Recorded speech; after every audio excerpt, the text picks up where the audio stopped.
De quoi est donc fait notre univers? Comment s'est-il formé et que va-t-il devenir? Depuis toujours, les hommes aimeraient bien le savoir et se posent des questions. Alors, que savons-nous déjà? Nous savons que notre Soleil n'est qu'une étoile ordinaire parmi les milliards que compte notre galaxie. Que celle-ci, la Voie lactée, est elle-même au milieu de milliards d'autres galaxies, composées comme elle d'étoiles, de gaz et probablement d'une matière inconnue, la matière noire. Et nous savons que tout cela s'est formé il y a des milliards d'années. Donc, comment en savoir davantage? Pour cela, il faut aller très loin dans l'espace. En effet, la lumière voyage à vitesse finie, soit 300 000 km par seconde. Elle est constituée de particules, les photons.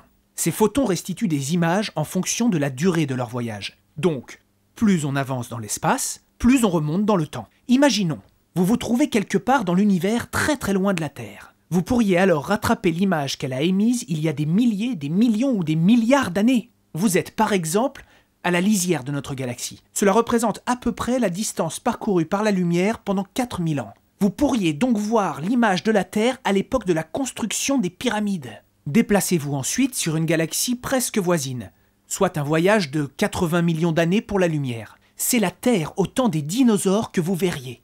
Partez le plus loin possible, à 13,7 milliards d'années. À la place de la Terre, vous voyez un rayonnement lumineux qui baigne le cosmos. Avant, l'univers était opaque et dense. La lumière était prisonnière de la matière. Puis il est devenu transparent et la lumière étant libérée de la matière, une image s'est formée. Et cela fait 13,7 milliards d'années que ce rayonnement baigne le cosmos à toutes les époques et dans toutes les directions. Ce qu'il en reste aujourd'hui, nous l'appelons le rayonnement fossile. Cette lumière est donc la toute première image de l'univers. Aujourd'hui, comme ce rayonnement a été immensément dilué par l'expansion de l'univers, son énergie est très faible. Conséquence, sa couleur ne se trouve plus dans les fréquences que l'œil humain peut percevoir. Si on augmente considérablement le contraste de cette image, on voit apparaître des grumeaux. Et c'est justement leur étude très détaillée qui permettra de comprendre l'origine, l'histoire et le devenir de notre univers. Mais comment faire pour réaliser cette étude? Pendant 20 ans, les scientifiques d'une vingtaine de pays ont travaillé ensemble pour chercher un moyen d'étudier ce rayonnement fossile. C'est la mission Planck, la 3e génération de satellites, une première européenne.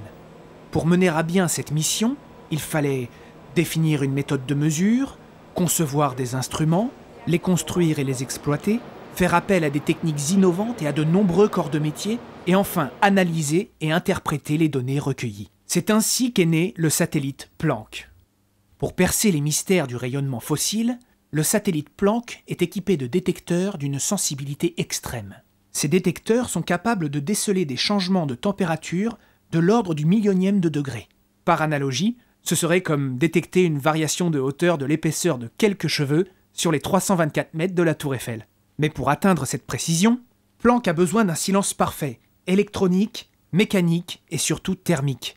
Alors, pour obtenir ces conditions optimales, les détecteurs de l'instrument haute fréquence HFI ont dû être refroidis à la température extrême de 0,1 degré au-dessus du zéro absolu, soit moins 273,05 degrés. Pendant près de 1000 jours, Planck a été l'objet le plus froid envoyé dans l'espace. Lancé le 14 mai 2009 à 15h12 temps universel par la fusée Ariane 5 depuis le port spatial de Kourou, le satellite Planck a été positionné à 1,5 million de kilomètres de la Terre.